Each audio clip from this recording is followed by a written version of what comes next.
The story begins in a small, desolate backyard in the outskirts of a bustling city. The yard was overgrown with weeds, littered with broken furniture, and surrounded by a rusted chain-link fence. In the far corner, tied to a short, heavy chain, was Max, a golden retriever who had once been a beautiful, lively dog. Now, he was a shadow of his former self. His golden fur was matted and dirty, clinging to his frail body. His ribs jutted out sharply, a clear sign of starvation. His eyes, once bright and full of life, were now dull and filled with fear. Max had been living in this hellish environment for as long as he could remember. Max's owner, a man with a cruel temper and little regard for the dog's well-being, rarely fed him. When he did, it was often scraps of moldy bread or leftover food tossed carelessly onto the ground. Water was a luxury Max seldom received, and he often resorted to licking the dew off the grass in the early mornings to quench his thirst. The chain around his neck was so tight that it had begun to rub his skin raw, leaving painful sores. Max's days were filled with loneliness, hunger, and the constant fear of his owner's wrath. The man would often yell at Max for no reason, and on bad days he would lash out, hitting the dog with whatever was within reach, a stick, a belt, or even his bare hands. Max had learned to cower at the slightest movement, his body trembling as he braced for the next blow. Despite the abuse, Max had a gentle soul. He never growled or snapped, even when he was in pain. Deep down, he still longed for love and kindness, though he had almost forgotten what those things felt like. His world was small, confined to the length of his chain, and his days blurred together in a haze of suffering. But even in the darkest moments, there was a flicker of hope in Max's heart, a faint, unyielding belief that life could be better. One fateful day, everything changed. A neighbor who had long been aware of Max's plight finally decided to take action. Unable to bear the sight of the neglected dog any longer, they contacted a local animal rescue organization. Within hours, a team of rescuers arrived at the property. They were horrified by what they saw. Max's condition was worse than they had imagined. His body was emaciated, his fur was infested with fleas, and his wounds were infected. But what struck them the most was the look in his eyes, a mixture of fear and desperation, but also a glimmer of hope. The rescuers approached Max cautiously, not wanting to scare him further. One of them, a kind woman named Sarah, knelt down and spoke to him in a soft, soothing voice. "It's okay, buddy," she said. "We're here to help you." Max flinched at first, his instincts telling him to retreat, but the gentle tone of her voice calmed him. For the first time in a long while, he felt a sense of safety. Sarah carefully unhooked the chain from Max's neck, and as it fell to the ground, Max took a hesitant step forward. It was as if he couldn't believe he was finally free. The team carried Max to their van and took him to the rescue center. There, he was given food, water, and medical attention. The veterinarians treated his wounds, bathed him, and removed the fleas from his fur. Max was overwhelmed by the sudden kindness he was receiving. He didn't know how to react, but he didn't resist. For the first time in years, he felt a glimmer of hope, a feeling he had almost forgotten. At the rescue center, Max began his journey of recovery. The staff quickly realized that he was a special dog. Despite everything he had been through, Max remained gentle and patient. He never growled or showed aggression even when he was scared. However, it was clear that Max had a long way to go. He was extremely timid, flinching at sudden movements and cowering whenever someone raised their hand. The staff knew it would take time and love to help Max heal, both physically and emotionally. Meanwhile, in a quiet neighborhood not far from the rescue center, an elderly man named George was living a lonely life. George was a retired war veteran who had lost his wife several years ago. His children had moved away, and he spent most of his days alone in his small house. The walls of his home were adorned with photos from his younger days, pictures of him in uniform, his wedding day, and family vacations. But now, those memories felt like a distant dream. George's only companion was the radio, which he listened to every evening as he sat in his worn-out armchair. One day, while running errands in town, George passed by the rescue center. A sign outside caught his attention. "Adopt a friend today." George had always loved dogs. He had grown up with them, and had even owned a loyal German shepherd during his time in the military. But after his wife passed away, he hadn't considered getting another pet. The thought of having a companion again stirred something in him, a longing for connection, for purpose. Curious, George decided to step inside. He was greeted by Sarah, who showed him around the facility. As they walked past the kennels, George noticed Max sitting quietly in the corner of his enclosure. Unlike the other dogs who barked and wagged their tails excitedly, Max remained still, his eyes downcast. There was something about Max that caught George's attention. He saw a reflection of himself in the dog, a quiet, wounded soul longing for companionship. "What's his story?" George asked. Sarah hesitated for a moment before explaining Max's past. She told George about the abuse Max had endured and how he was still recovering. "He's a sweet dog," she said, "but he's very shy. It might take some time for him to trust people again." George nodded, his heart aching for the dog. "I'll take him," he said without hesitation. Sarah was surprised. "Are you sure? Max needs a lot of patience and care. He's not like the other dogs." "I'm sure," George replied firmly. "I know what it's like to feel broken. Maybe we can help each other heal." And so Max found a new home. As George signed the adoption papers, he looked at Max and said softly, "You're safe now, buddy. I promise." Max didn't understand the words, but he felt the sincerity in George's voice. For the first time in a long while, Max felt a spark of hope, a feeling that maybe, just maybe, his painful past was finally behind him. Max's new life began on a quiet, sunny afternoon as George drove him home from the rescue center. The old man glanced at the dog sitting in the back seat of his truck. Max was curled up tightly, his body pressed against the door as if trying to make himself invisible. His golden fur, though cleaner now, still bore the marks of his past life, patches of thin hair, scars, and a certain dullness that spoke of years of neglect. George sighed softly, his heart heavy with both sadness and determination. He had made a promise to Max, and he intended to keep it. The truck pulled into George's driveway, a modest house surrounded by a small, well-kept yard. The house was quiet, almost too quiet, as it had been for years since George's wife passed away. George parked the truck and opened the door, but Max didn't move. He stayed frozen in place, his eyes darting nervously around the unfamiliar surroundings. George crouched down by the open door and spoke in a calm, gentle voice. "It's okay, Max. You're safe now. Come on, buddy. Let's go inside." Max hesitated, his body trembling slightly. George didn't rush him. Instead, he waited patiently, holding the door open and letting Max take his time. After a few long moments, Max cautiously stepped out of the truck, his movements slow and deliberate. His paws touched the gravel driveway, and he immediately lowered his body, as if expecting something bad to happen. George stayed close but gave Max space, understanding that trust would take time. As they entered the house, Max's anxiety only grew. The unfamiliar smells, the creak of the wooden floorboards, and the echo of their footsteps all seemed to overwhelm him. He darted to the far corner of the living room, pressing himself against the wall. His tail was tucked tightly between his legs, and his eyes were wide with fear. George watched him from a distance, his heart aching for the dog. He knew Max's reaction wasn't personal. It was the result of years of trauma. George decided to give Max some time to adjust. He set down a bowl of fresh water and a plate of food near the corner where Max had retreated. Then he sat down in his old armchair a few feet away and began to talk to Max in a soft, soothing voice. "You don't have to be scared, Max. This is your home now. No one's going to hurt you here. Take your time, buddy. I'll be right here." Max didn't move. He stayed curled up in the corner, his eyes flicking toward George every now and then, but quickly looking away. George didn't push him. He simply sat there, reading a book and occasionally glancing at Max, letting the dog get used to his presence. Hours passed, and as the sun began to set, Max finally mustered the courage to sniff at the food George had left for him. He ate quickly, as if afraid the food might be taken away, and then retreated back to his corner. That first night was difficult for both of them. Max refused to leave his corner, even when George tried to coax him with treats. George eventually placed a soft blanket near Max and went to bed, leaving the dog to settle in on his own terms. As George lay in the quiet of his bedroom, he couldn't help but feel a pang of doubt. Had he made the right decision? Could he really help this broken dog heal?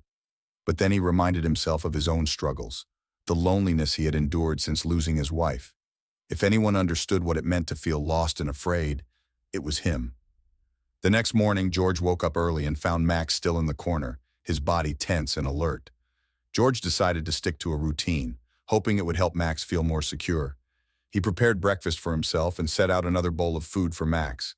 This time he sat on the floor a few feet away from the bowl, talking to Max as he ate. "You're a good boy, Max. You don't have to be afraid. I'm not going anywhere." Over the next few days, George continued to give Max space while also making an effort to interact with him. He would sit on the floor, holding out his hand for Max to sniff, but never forcing contact.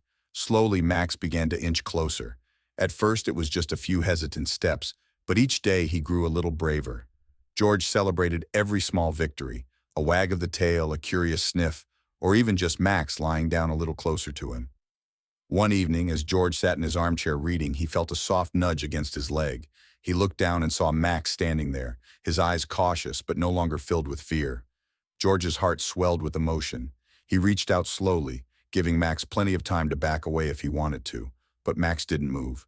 Instead, he allowed George to gently stroke his head. It was a small moment, but for both of them, it felt monumental. "You're a brave boy, Max," George said, his voice thick with emotion. "We're going to be okay, you and me." As the days turned into weeks, Max began to explore the house more freely. He followed George from room to room, always keeping a safe distance but clearly wanting to be near him. George started taking Max out into the yard, letting him feel the grass under his paws and the sun on his back. At first, Max was hesitant, sticking close to the door, but eventually, he began to roam the yard, his tail wagging tentatively. One afternoon, as George sat on the porch, Max approached him and rested his head on George's knee. It was the first time Max had initiated contact, and George felt tears welling up in his eyes. He gently scratched behind Max's ears, and for the first time, Max leaned into the touch, his body relaxing completely. In those quiet moments, a bond began to form between the two of them. They were both broken in their own ways. George, a lonely old man haunted by memories of war and loss, and Max, a dog scarred by years of abuse. But together, they found comfort and healing in each other's presence. George gave Max the love and patience he had never known, and Max, in turn, filled George's empty house with warmth and companionship. By the end of the first month, Max was no longer the terrified dog who had cowered in the corner. He still had his moments of fear, flinching at sudden movements or loud noises, but he was learning to trust again. And George, who had spent so many years feeling isolated and purposeless, found a renewed sense of purpose in caring for Max. Their journey was far from over, but for the first time in a long time, both man and dog felt a glimmer of hope. Together, they were building a new life, one small step at a time. Life with Max was slowly improving. The once timid dog had begun to trust George, following him around the house and even wagging his tail on occasion. George, too, found himself smiling more often, his days no longer as lonely as they had been before Max entered his life. But despite the progress they had made together, George carried his own scars, ones that ran deep and often surfaced in ways he couldn't control. George was a retired war veteran, and though the war had ended decades ago, it had left its mark on him. His body bore the physical reminders: a bad knee that ached in the cold, a shoulder that stiffened after too much exertion, and a deep scar running along his side. But the emotional wounds were harder to see. The memories of the battlefield, the friends he had lost, and the guilt he carried weighed heavily on him. Some days the pain was manageable, but on others it felt unbearable. And when the pain, both physical and emotional, became too much, George's temper would flare. It often started with something small, a sharp twinge in his knee as he stood up from his chair, a memory triggered by a sound or a smell, or simply the crushing loneliness that crept in during the quiet moments. George would feel the frustration building inside him, a storm he couldn't contain. He would mutter under his breath, slam a cupboard door, or clench his fists tightly. Sometimes the anger would boil over, and he would raise his voice, shouting at no one in particular.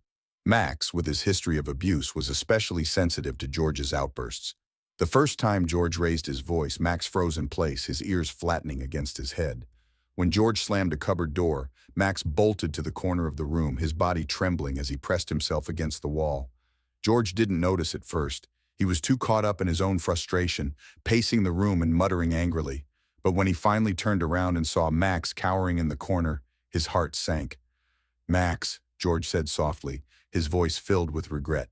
He took a step toward the dog, but Max flinched, his eyes wide with fear. George stopped in his tracks, realizing that his anger had scared Max. He sighed deeply, running a hand through his thinning hair. "I'm sorry, buddy. I didn't mean to scare you." Max didn't move from his corner, and George felt a pang of guilt. He knew Max's fear wasn't just about this one moment. It was a reaction born from years of mistreatment, from a life where raised voices and sudden movements had always been followed by pain. George sat down on the floor, keeping his distance from Max, and spoke in a calm, gentle voice. "It's okay, Max. I'm not mad at you. I'm just an old fool who doesn't know how to deal with his own problems." Max's trembling began to subside, but he stayed in the corner, his eyes watching George warily. George stayed on the floor for a long time, giving Max the space he needed. Eventually, Max took a tentative step forward, then another, until he was close enough to sniff George's outstretched hand. George smiled faintly, relieved that Max was willing to trust him again, even after what had happened. But the incident stayed with George.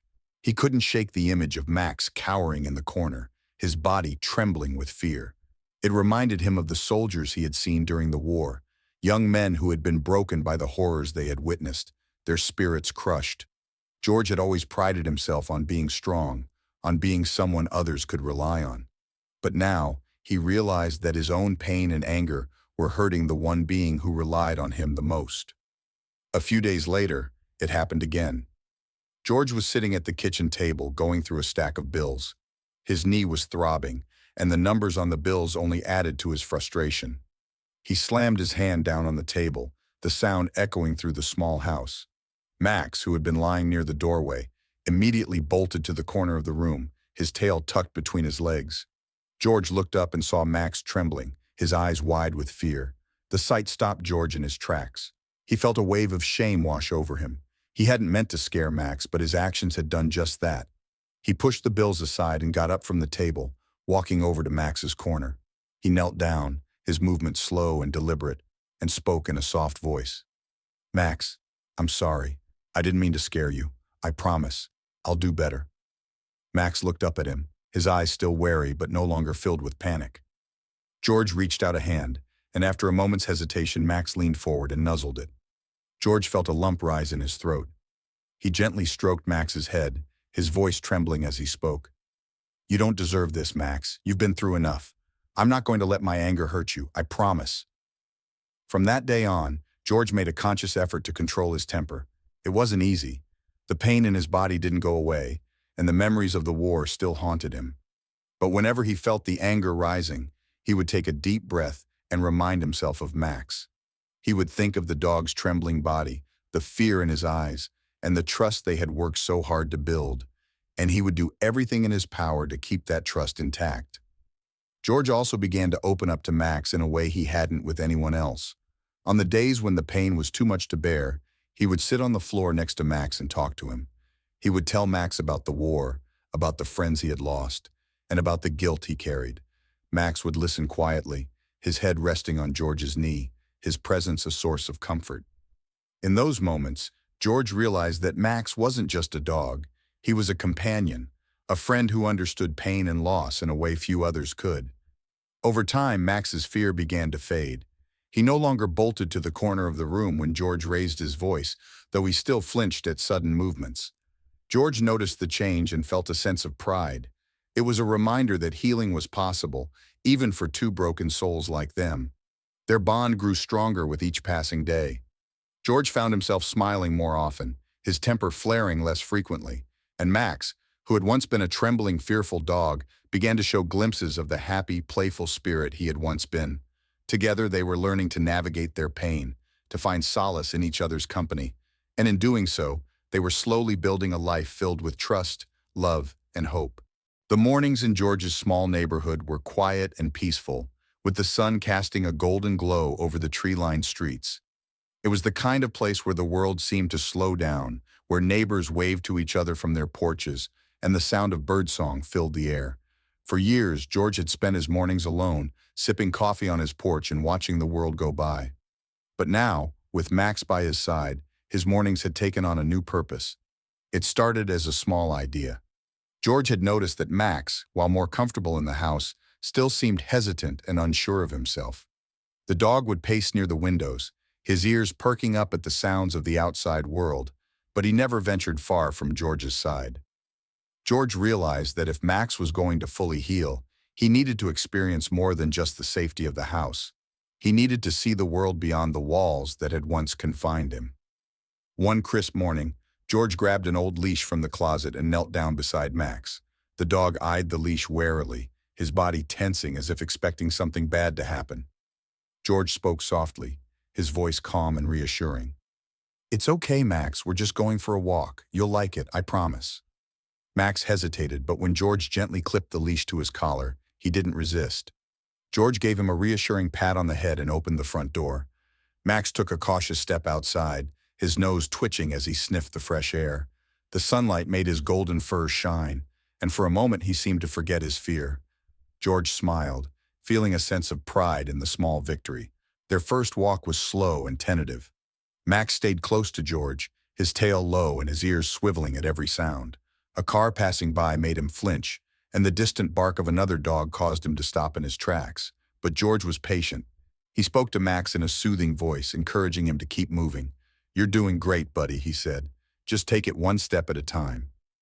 As the days turned into weeks, their morning walks became a routine. Each day, Max grew a little braver.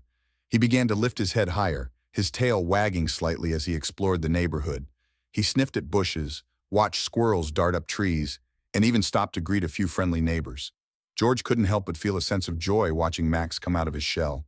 It was as if the dog was rediscovering the world, one step at a time. One morning, as they walked down a quiet street, Max suddenly stopped. His ears perked up and a low growl rumbled in his throat. George followed Max's gaze and saw a large, muscular dog standing a few yards away. The dog was off-leash, its fur bristling and its eyes locked on Max. George felt a pang of unease. He tightened his grip on Max's leash and took a step back. The other dog let out a deep bark and began to approach. George's heart raced. He wasn't sure what to do. Max, sensing the tension, stepped in front of George, his body tense and his growl growing louder. For a moment, George was struck by the change in Max. The once timid dog, who had cowered at the slightest sound, was now standing his ground, protecting the man who had given him a second chance. "Easy, Max," George said, his voice steady but firm. He held up a hand to the approaching dog, trying to appear calm. "Go on now. Get out of here." The other dog hesitated, its ears flicking back as if unsure whether to advance. Max took a step forward, his growl deepening. The display of confidence seemed to work. The other dog backed off, turning and trotting away down the street. George let out a breath he hadn't realized he was holding and knelt down beside Max. "You're a brave boy, Max," he said, his voice filled with pride. He scratched behind Max's ears, and for the first time Max wagged his tail with genuine enthusiasm. It was a moment George would never forget, a moment that solidified the bond between them. From that day on, Max seemed to walk with a newfound confidence. He no longer flinched at passing cars or barked nervously at distant sounds. Instead, he carried himself with a quiet strength, as if he had finally realized that he was no longer the scared, broken dog he had once been. George, too, felt a change within himself. He found that his mornings with Max gave him a sense of purpose, a reason to get out of bed and face the day. Their walks became longer, stretching beyond the neighborhood and into the nearby park. Max loved the park. He would sniff at the flowers, chase after falling leaves, and watch the ducks swimming in the pond. George often brought a small ball with him, tossing it for Max to fetch. At first, Max didn't seem to understand the game, but after a few tries, he caught on. Watching Max run across the grass, his tail wagging and his tongue lolling out, George felt a happiness he hadn't experienced in years. The neighbors began to notice the change in George as well. He was no longer the quiet, withdrawn man who kept to himself. Instead, he greeted people with a smile, often stopping to chat as Max sniffed around. "That's a fine dog you've got there," one neighbor said. George nodded, his chest swelling with pride. "He's more than just a dog," George replied. "He's my best friend." As the weeks turned into months, George and Max became inseparable. They spent their mornings walking, their afternoons relaxing on the porch, and their evenings watching the sunset together. Max would rest his head on George's knee, and George would stroke his fur, feeling a sense of peace he hadn't known in a long time. Their bond was more than just companionship, it was a partnership. Max had given George a reason to keep going, a reminder that even in the darkest times there was still hope. And George had given Max the love and security he had always deserved. Together, they had found a way to heal, to move forward, and to build a life filled with trust and joy. One evening, as they sat on the porch watching the stars, George looked down at Max and smiled. "You know, buddy," he said, I think we saved each other." Max looked up at George, his eyes filled with trust and loyalty. He wagged his tail as if to say, "Yes, we did." And in that moment, George knew that no matter what challenges lay ahead, they would face them together. Man and dog, two souls who had found each other when they needed it most, now bound by a friendship that nothing could break. The morning began like any other, with the soft light of winter filtering through the curtains of George's small home. Outside, the world was quiet, blanketed in a thin layer of frost that sparkled under the pale sun. Inside, the house was warm and still, save for the occasional creak of the floorboards as George stirred in his bed. Max lay curled up on his blanket near the foot of the bed, his golden fur rising and falling with each steady breath. George woke with a groan, his body stiff and aching more than usual. The cold weather always made his old war injuries flare up, and today was no exception. His knee throbbed, and his shoulder felt like it had been weighed down by a sack of bricks. He rubbed his temples, trying to shake off the dull headache that had been nagging him since the night before. Something felt off, but George, stubborn as ever, dismissed it as just another bad morning. "Come on, old man," he muttered to himself, swinging his legs over the side of the bed. "You've had worse days than this." Max's ears perked up at the sound of George's voice. The dog stretched lazily before padding over to George, his tail wagging softly. George reached down to scratch behind Max's ears, offering the dog a small smile despite the discomfort he felt. "Morning, buddy," he said. "Let's get this day started." George shuffled into the kitchen, Max following closely at his heels. The routine was familiar and comforting. Fill the kettle, grab the coffee grounds, and wait for the water to boil. Max sat patiently by the door, watching George with his usual quiet attentiveness.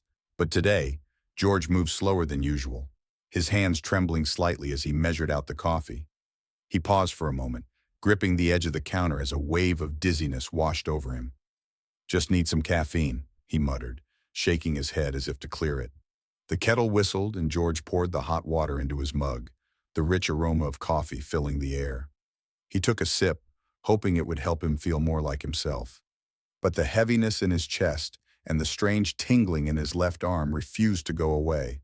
Still, George pushed through, determined not to let a little discomfort ruin his day. After finishing his coffee, George decided to fetch the morning paper. It was a simple task, one he had done countless times before. He grabbed his coat from the hook by the door and took a step toward the front porch. But as he reached for the doorknob, a sudden sharp pain shot through his chest. His vision blurred, and his legs gave out beneath him. George collapsed to the floor with a heavy thud, the world spinning around him. He tried to call out, but his voice was barely a whisper. His left side felt numb, and he couldn't move. Panic set in as he realized what was happening. He was having a stroke. Max, who had been lying near the door, immediately sprang to his feet. The sound of George hitting the floor and the strange, labored noises he was making sent the dog into a frenzy. Max barked loudly, his eyes wide with fear as he ran to George's side. He nudged George's shoulder with his nose, whining softly, but George didn't respond. For a moment, Max froze, his instincts warring with his fear. The man who had saved him, who had shown him kindness and love, was now lying helpless on the floor. Max didn't understand what was wrong, but he knew something was terribly amiss. His heart raced and his mind spun with panic. But then, as if sensing the urgency of the situation, Max took a deep breath and steadied himself. He had to do something. Max ran to the front door, his paws skidding on the wooden floor. He jumped up, placing his front paws on the doorknob, and began to paw at it frantically. George had taught him how to open the door in case of emergencies, and now that training was about to save a life. After a few tries, the door finally swung open, letting in a blast of cold winter air. Max bolted out into the yard, barking loudly and urgently. His deep, resonant barks echoed through the quiet neighborhood, a desperate call for help. He ran to the edge of the driveway, his tail wagging anxiously as he barked at the top of his lungs. A few houses down, a neighbor named Mrs. Carter was tending to her garden, bundled up in a thick coat and scarf. She looked up, startled by the commotion. "Max," she called, recognizing the dog. "What's wrong, boy?" Max barked again, turning to run back toward the house before stopping to look at her, as if urging her to follow. Mrs. Carter hesitated for only a moment before setting down her gardening tools and hurrying after him. She had always admired Max and George's bond, and she knew the dog wouldn't be acting this way unless something was seriously wrong. When Mrs. Carter reached the house, she found the front door wide open and Max standing over George's motionless body, whining and nudging him with his nose. Her heart sank as she took in the scene. "Oh my God, George!" she exclaimed, rushing to his side. She knelt down, checking for a pulse and finding it weak but steady. George's eyes fluttered open briefly, but he couldn't speak. "Hang on, George," Mrs. Carter said, pulling her phone from her pocket and dialing 911. "Help is on the way." As she spoke to the dispatcher, Max stayed by George's side, his body pressed close to the man who had become his whole world. He licked George's hand gently, as if trying to comfort him, his eyes filled with worry. Within minutes, the sound of sirens filled the air, and an ambulance pulled into the driveway. The paramedics rushed inside, quickly assessing George's condition and loading him onto a stretcher. Max tried to follow, but Mrs. Carter held him back, her voice soothing. "It's okay, Max," she said. "They're going to take care of him." Max watched anxiously as the ambulance doors closed and the vehicle sped away, its lights flashing. He whined softly, his tail drooping as he turned to look at Mrs. Carter. She knelt down and stroked his fur, her voice gentle. "You did good, Max," she said. "You saved him." Max didn't understand the words, but he felt the kindness in her tone. He leaned into her touch, his body trembling slightly as the adrenaline began to wear off. That night, the house felt unbearably quiet without George. Max lay on his blanket, his eyes fixed on the front door as if waiting for it to open. He didn't know when George would come back, but he knew one thing for certain. He would be there, waiting, ready to protect the man who had given him a second chance at life. And in his heart, Max knew that George would come back to him. Because they were more than just a man and his dog. They were family. The morning was eerily quiet, the kind of stillness that only a cold winter day could bring. Inside George's small house, the warmth of the heater hummed softly, but the air was heavy with tension. George lay motionless on the floor, his body unresponsive after the sudden stroke that had struck him down. His face was pale, his breathing shallow, and his left side completely limp. The man who had been Max's savior, his companion, and his family, was now in desperate need of help. Max stood over George, his golden fur bristling with panic. He didn't understand what was happening, but he knew something was terribly wrong. George wasn't moving, wasn't speaking, and no matter how much Max barked or whined, there was no response. The dog nudged George's shoulder with his nose, his whines growing louder and more desperate. He pawed at George's chest, trying to rouse him, but it was no use. George remained still, his body unresponsive. Max barked again, louder this time, the sound echoing through the small house. He circled George, his tail low and his ears pinned back, his body language a mix of fear and determination. He nudged George again, harder this time, using his nose to push against the man's arm. Still, there was no reaction. Max let out a frustrated whine, his instincts screaming at him to do something, anything to help. And then, as if a light bulb had gone off in his mind, Max remembered something. George had taught him how to open the front door. It had been a game at first, a way to keep Max entertained and engaged. George would hold a treat on the other side of the door and encourage Max to push the latch with his paw. Over time, Max had learned how to press the latch down and nudge the door open with his nose. It was a skill George had jokingly called Max's emergency exit, never imagining that one day it might actually save his life. Max turned toward the front door, his heart pounding. He ran to it, his paws skidding slightly on the wooden floor. Standing on his hind legs, he placed his front paws on the door and began to paw at the latch. The metal was cold under his pads, and it took a few tries to get the angle right. Max growled softly, his frustration mounting, but he didn't give up. He pressed harder, his claws scraping against the latch, and finally, with a soft click, the latch gave way. The door swung open, letting in a blast of icy winter air. Max hesitated for only a moment, glancing back at George's still form on the floor. Then, with a determined bark, he bolted out into the yard. The cold air stung his nose, and his paws crunched against the frost-covered ground as he ran. Max didn't know exactly what he was looking for, but he knew he needed to find help, and fast. The nearest house belonged to Mrs. Mary, an elderly woman who lived just a few doors down. Max had seen her many times during his walks with George. She was kind and always stopped to pet him, often slipping him a treat when George wasn't looking. If anyone could help, Max thought, it would be her.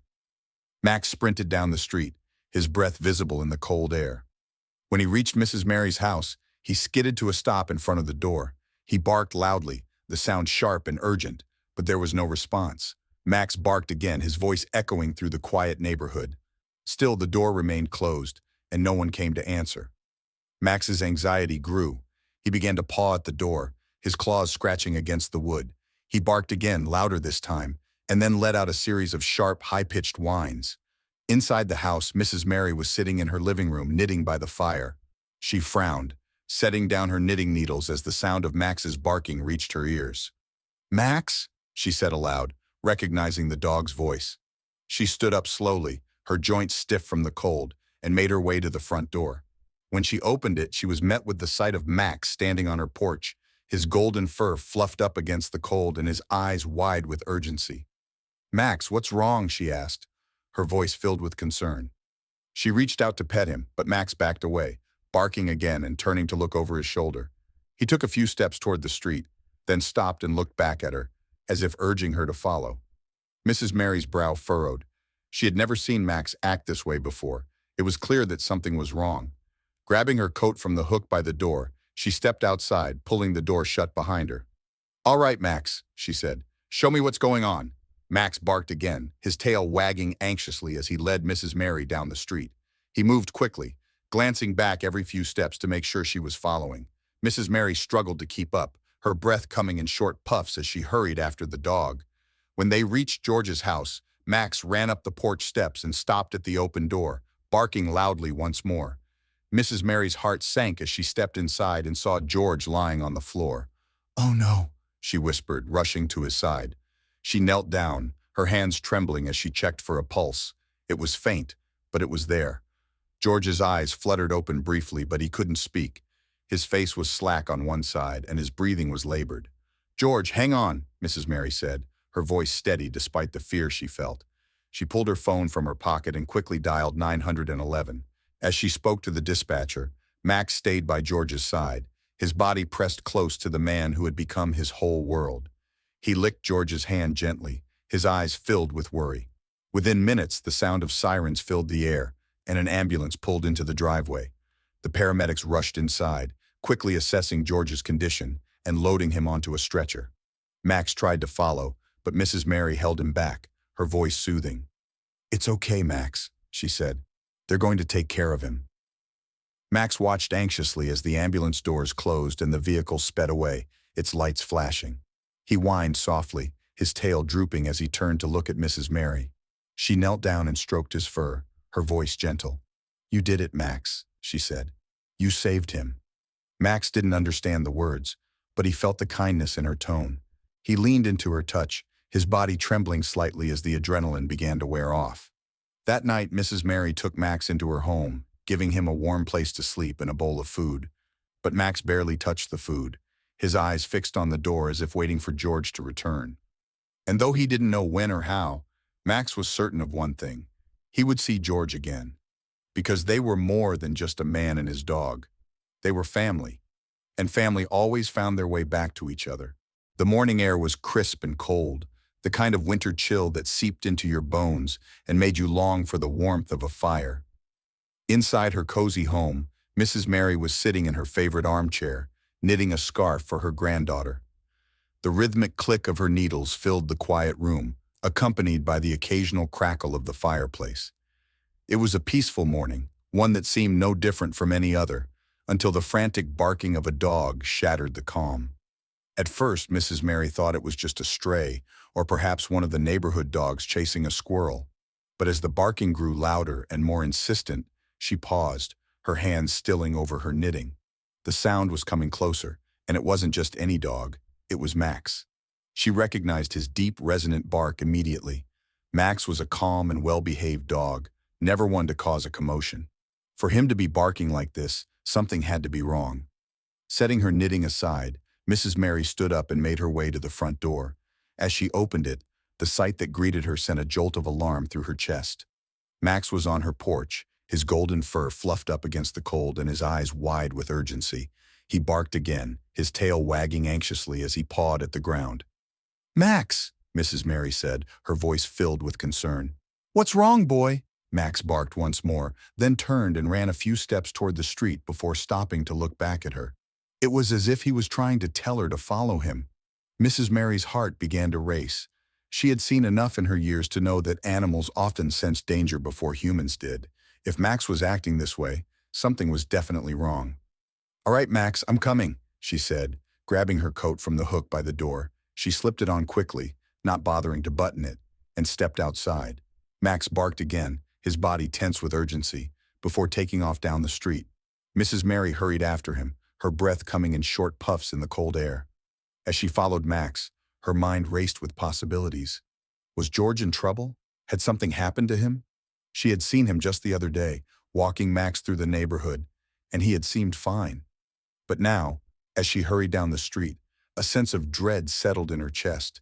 She prayed silently that whatever was wrong, she would get there in time to help. When they reached George's house, Max bounded up the porch steps and stopped at the open door, barking loudly. Mrs. Mary's stomach dropped as she saw the door ajar, the cold winter air spilling into the house. She stepped inside, her eyes scanning the room, and froze when she saw George lying on the floor. "George!" she cried, rushing to his side.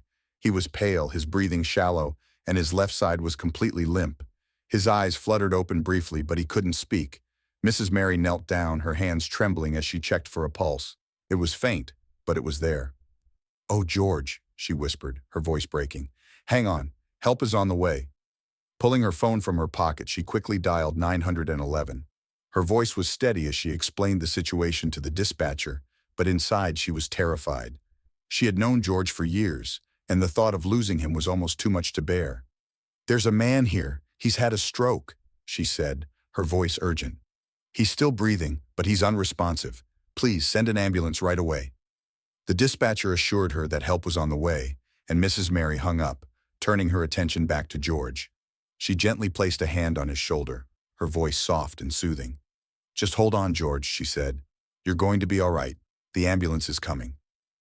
Max, who had been pacing anxiously, came to sit beside George, his body pressed close to the man who had become his whole world. He licked George's hand gently, his eyes filled with worry. Mrs. Mary reached out to stroke Max's fur, her touch meant to comfort both the dog and herself. "You did good, Max," she said softly. "You brought me here. You saved him." Within minutes, the sound of sirens filled the air, and an ambulance pulled into the driveway. The paramedics rushed inside, their movements quick and efficient as they assessed George's condition. They checked his vitals, started an IV, and carefully loaded him onto a stretcher. Max tried to follow, but one of the paramedics gently held him back. "Don't worry, boy," the paramedic said. "We'll take good care of him." Mrs. Mary stood by the door, her hands clasped tightly together as she watched them wheel George out to the ambulance. She felt a lump rise in her throat as the doors closed and the vehicle sped away, its lights flashing. Turning to Max, she knelt down and wrapped her arms around him. "He's in good hands now," she said, her voice trembling. "They'll take care of him." Max whined softly, his tail drooping as he leaned into her embrace. He didn't understand everything that was happening, but he knew one thing for certain. George was gone, and he wasn't there to protect him. Mrs. Mary could see the worry in Max's eyes, and it broke her heart. Later that day, Mrs. Mary received a call from the hospital. The doctor's voice was calm but serious as he explained George's condition. "He had a severe stroke," the doctor said. "If he hadn't been found when he was, the outcome could have been much worse. The fact that he received medical attention so quickly likely saved his life." Mrs. Mary let out a shaky breath, relief washing over her. "Thank you, doctor," she said. "Will he be all right?" "It's too early to say for certain," the doctor replied. "He's stable for now, but recovery from a stroke can be a long process. He'll need time, therapy, and support." After hanging up the phone, Mrs. Mary turned to Max, who was lying by the door, his head resting on his paws. She knelt down beside him, her hand gently stroking his fur. "Max," she said softly, "you saved him. The doctor said if it weren't for you, George might not have made it. You're a hero, you know that?" Max looked up at her, his eyes filled with a mix of sadness and hope. He didn't understand the words, but he could feel the warmth in her voice. He wagged his tail faintly as if to say, "I just did what I had to do." That night, Mrs. Mary made a bed for Max in her living room, giving him a warm blanket and a bowl of food. But Max barely touched the food, his eyes fixed on the door as if waiting for George to return. Mrs. Mary sat beside him, her hand resting on his back. "He'll come back to you, Max," she said. "It's going to take time, but he'll come back. And when he does, he'll know just how lucky he is to have you." Max let out a soft sigh, his body relaxing slightly under her touch. He didn't know when or how, but he believed her. Because George was more than just his owner, he was his family, and family always found their way back to each other. The days following George's stroke were a whirlwind of emotions and events, not just for George and Max, but for the entire neighborhood. What had started as a quiet winter morning had turned into a story that would soon capture the hearts of everyone in their small Texas town. And at the center of it all was Max, the loyal and intelligent dog who had saved his owner's life. Word of Max's heroic actions spread quickly. It began with Mrs. Mary, who couldn't stop talking about the incredible events of that morning. She told everyone she met about how Max had run to her house, barking and scratching at her door, and how he had led her back to George just in time to call for help. Her voice was filled with awe every time she recounted the story. "I've never seen anything like it," she told her neighbor, Mr. Jenkins, as they stood by the fence that separated their yards. "That dog knew something was wrong. He didn't panic, he acted. If it weren't for Max, George wouldn't be here today." Mr. Jenkins, a retired firefighter, nodded solemnly. "That's one smart dog," he said, "and loyal too. We could all learn a thing or two from him." Soon the story spread beyond Mrs. Mary's immediate circle. Neighbors began stopping by George's house to check on him and to see Max. Though George was still in the hospital, Max had become a local celebrity. People brought him treats, patted his head, and praised him for his bravery. Max, ever humble, accepted the attention with quiet grace, his tail wagging softly as he greeted each visitor. It wasn't long before the story caught the attention of the local newspaper, the Texas Gazette. A reporter named Sarah Collins, known for her heartwarming human interest stories, heard about Max from one of the neighbors. Intrigued, she decided to write a piece about the four-legged hero who had saved his owner's life. Sarah visited Mrs. Mary to get the full story. She listened intently as Mrs. Mary described Max's actions that morning, taking detailed notes and asking thoughtful questions. She even brought a photographer along to capture a picture of Max sitting proudly on George's porch, his golden fur glowing in the soft winter sunlight. The article, titled "The Four-Legged Hero of Texas, How Max Saved His Owner's Life," was published the following Sunday. It told the story of Max's quick thinking and loyalty, painting a vivid picture of the events that had unfolded. Sarah wrote about how Max had learned to open the door, how he had run to Mrs. Mary for help, and how his actions had ensured that George received medical attention in time to save his life. The article ended with a powerful line. "In a world that often feels divided, Max reminds us of the simple yet profound power of love and loyalty. He is not just a dog, he is a hero." The story quickly became the talk of the town. People stopped by the local coffee shop to discuss it, and copies of the newspaper flew off the shelves. Max's picture, with his intelligent eyes and calm demeanor, became a symbol of hope and inspiration for the community. Meanwhile, at the hospital, George was slowly recovering. The stroke had left him weak and partially paralyzed on his left side, but the doctors were optimistic about his chances of regaining mobility with time and therapy. George, however, wasn't thinking about his own condition. His thoughts were consumed by Max. He had been told about what had happened, how Max had saved his life, but he hadn't yet seen his beloved dog.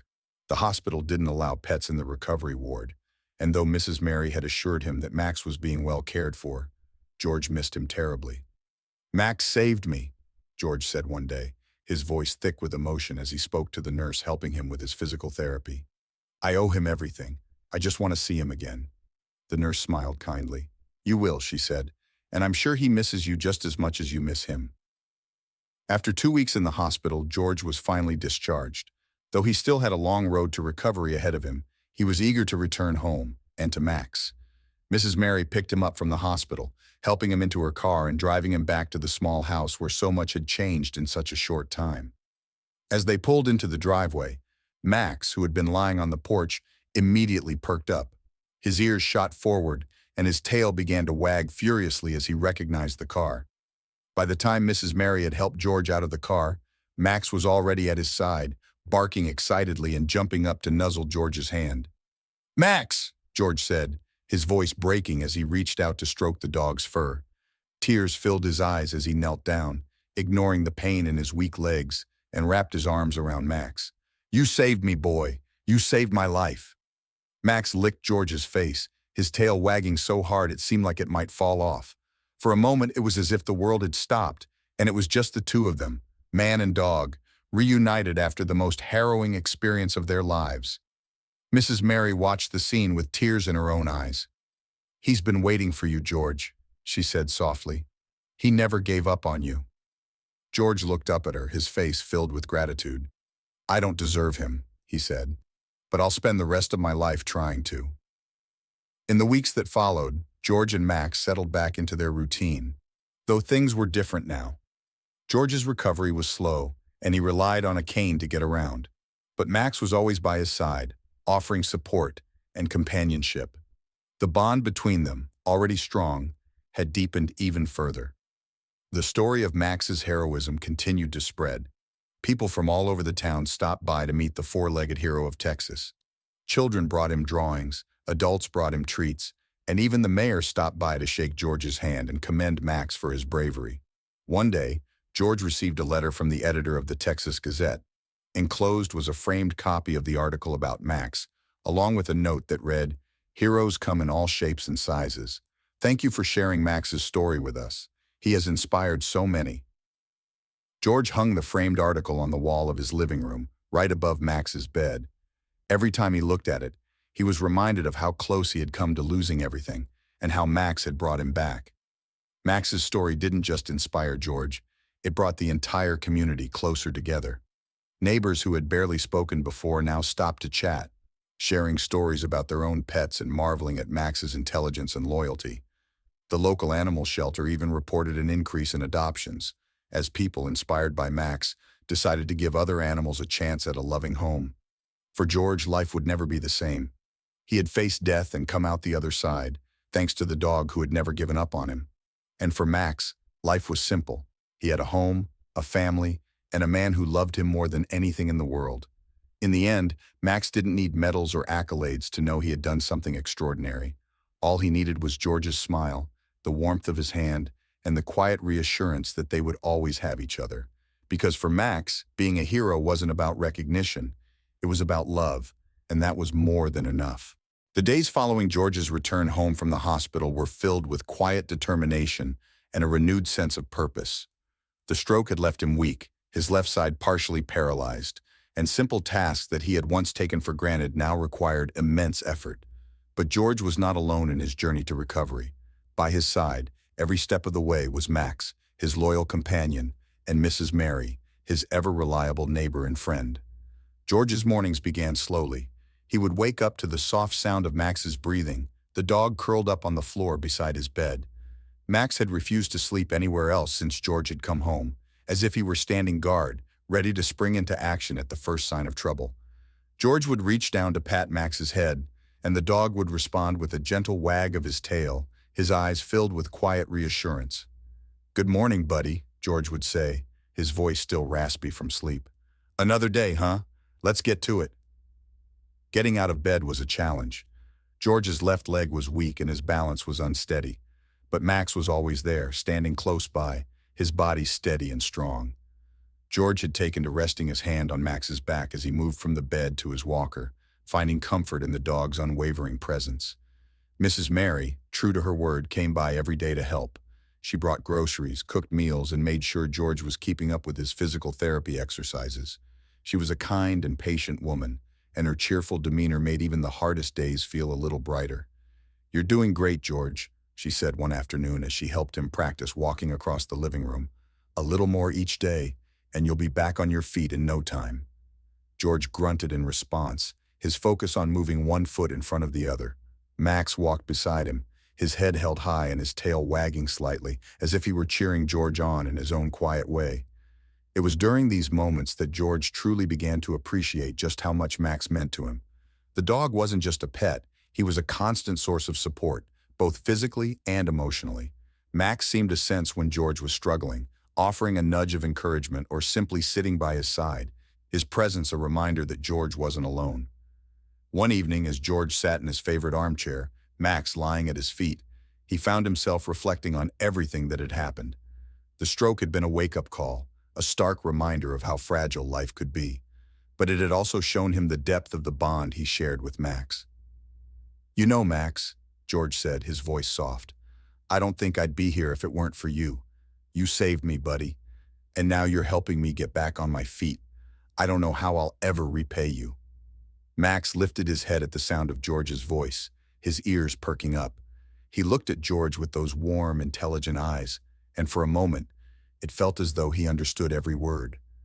George reached down to scratch behind Max's ears, a small smile tugging at the corners of his mouth. "You're not just a dog," George continued. "You're my best friend, my family." The days turned into weeks, and slowly but surely, George began to regain his strength. Physical therapy was grueling, but he tackled it with determination, spurred on by the thought of being able to take Max on their morning walks again. Max, for his part, never left George's side. He followed him from room to room, his watchful eyes always on George, as if to ensure that nothing bad would happen to him again. One afternoon, as George sat on the porch with Max, Mrs. Mary stopped by with a basket of freshly baked cookies. She smiled as she saw the two of them sitting together, the bond between them as clear as day. "You two are quite the pair," she said, setting the basket down on the small table beside George's chair. "I don't think I've ever seen a dog so devoted to his owner." George chuckled, reaching down to pat Max's head. "He's more than just a dog, Mary," he said. "He's my guardian angel." Mrs. Mary nodded, her expression softening. "Well, he's certainly earned that title. And you, George, you've come a long way. I'm proud of you." George smiled, a genuine smile that reached his eyes. "Thanks, Mary. I couldn't have done it without you, or Max." As the weeks went by, George began to venture outside more often. At first, it was just to sit on the porch and enjoy the fresh air.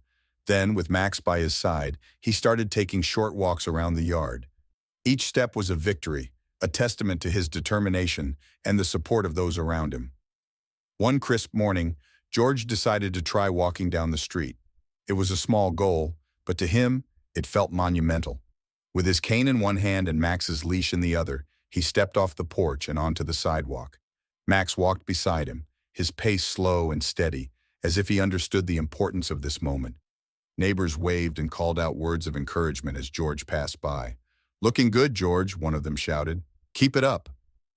George smiled and nodded, his heart swelling with gratitude. He had always been a private man, but the kindness and support of his neighbors had shown him the value of community. And at the center of it all was Max, the dog who had brought them all together. By the time they returned home, George was exhausted but triumphant. He sank into his chair on the porch, his chest heaving as he caught his breath. Max sat beside him, his tail wagging gently as if to say, "We did it." "You're a good boy, Max," George said, his voice filled with emotion. "The best." That evening, as George sat by the fire with Max at his feet, he felt a sense of peace that he hadn't felt in a long time. The road to recovery was still long, but he knew he wasn't walking it alone. With Max by his side, he felt stronger, braver, and more determined than ever. Max, for his part, seemed content just to be near George.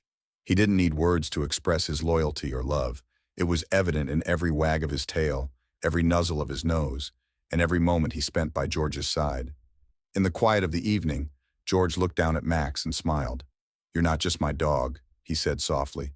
"You're my partner, my friend, my family." Max looked up at him, his eyes shining with a warmth that needed no translation. In that moment, George knew that no matter what challenges lay ahead, he and Max would face them together. Because that's what family does. They stick together, through thick and thin, and they never give up on each other. The months following George's recovery marked the beginning of a new chapter in his life. The stroke had been a life-altering event, but instead of letting it define him, George chose to see it as an opportunity, a second chance to live with purpose. And at the heart of this transformation was Max, the dog who had not only saved his life, but also given him a reason to keep moving forward. George had always been a private man, content to live quietly in his small house, keeping mostly to himself. But after the events of the past few months, he realized how much he had been missing. The outpouring of support from his neighbors, the kindness of Mrs. Mary, and the unwavering loyalty of Max had shown him the value of connection and community. For the first time in years, George felt a desire to give back, to share his story, and to make a difference. One morning, as George sat on the porch with Max lying at his feet, he sipped his coffee and gazed out at the quiet street. The sun was just beginning to rise, casting a warm, golden glow over the neighborhood. Max lifted his head, his ears perking up as he watched a bird flutter by. George reached down to scratch behind Max's ears, a small smile tugging at his lips. "You know, buddy," George said, his voice thoughtful, "we've been given a second chance. Maybe it's time we did something with it." Max wagged his tail, as if in agreement, and George chuckled softly. The idea had been forming in his mind for weeks, ever since the article about Max had been published in the Texas Gazette. People had been so moved by Max's story, and George realized that it wasn't just a tale of survival. It was a story of hope, loyalty, and the incredible bond between humans and animals. He decided it was time to share that story with others, not just to inspire them, but to raise awareness about the importance of rescuing and caring for animals. With Mrs. Mary's encouragement, George began attending community events and speaking about his experience. At first he was nervous. Public speaking wasn't something he had ever done before, and the thought of standing in front of a crowd made his palms sweat. But every time he looked down at Max, sitting calmly by his side, he felt a surge of confidence. Max had faced so much in his life: abuse, neglect, and fear, and yet he had come out the other side stronger and more loving than ever. If Max could do that, George thought, then surely he could find the courage to share their story. The first event George attended was a small gathering at the local library. It was a fundraiser for the town's animal shelter, and the room was filled with people who cared deeply about animals. George sat at the front of the room, Max lying at his feet, and told the story of how Max had come into his life.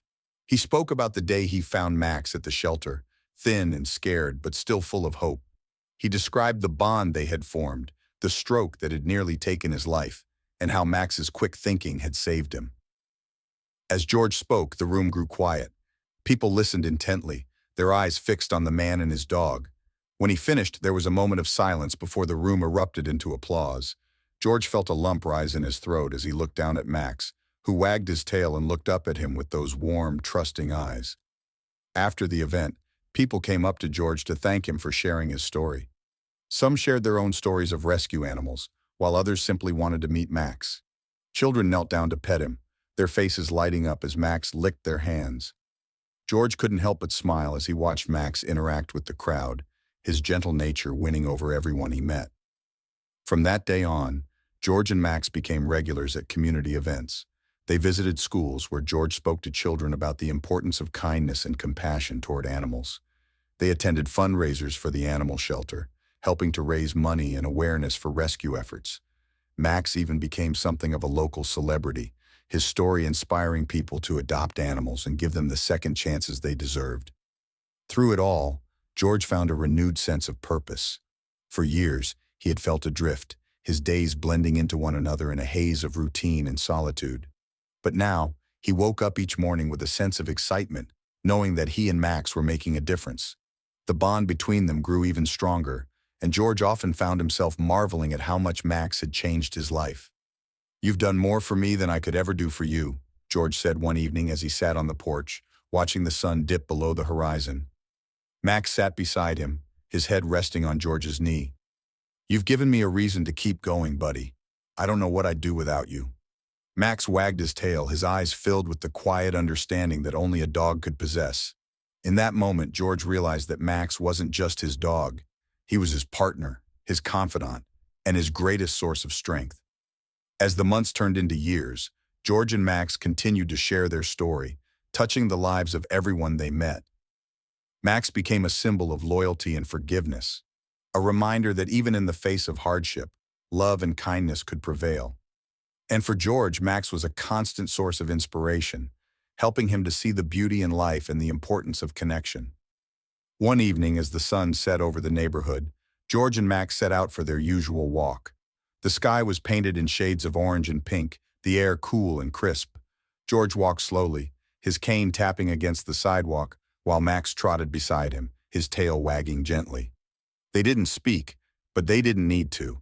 Their bond was unspoken, a quiet understanding that they would always be there for each other. As they reached the top of a small hill, George paused to catch his breath. He looked out at the horizon, the sun casting a warm glow over the town. Max sat beside him, his golden fur shining in the fading light. George reached down to pat Max's head, a smile spreading across his face. "We've come a long way, haven't we, buddy?" he said softly. Max looked up at him, his eyes filled with love and trust. In that moment, George felt a deep sense of peace. He wasn't the same man he had been before the stroke, and his life wasn't the same either. But he wasn't alone anymore. He had Max, and together, they had found a new purpose, a new way of living. They had faced the darkness and come out the other side stronger and more connected than ever. As the sun dipped below the horizon, George and Max began their walk back home. The world around them was quiet, the only sound the soft crunch of their footsteps on the gravel path. A man and his dog, no longer alone, walking side by side into the future. Together, they had found a new life, and together, they would face whatever came next.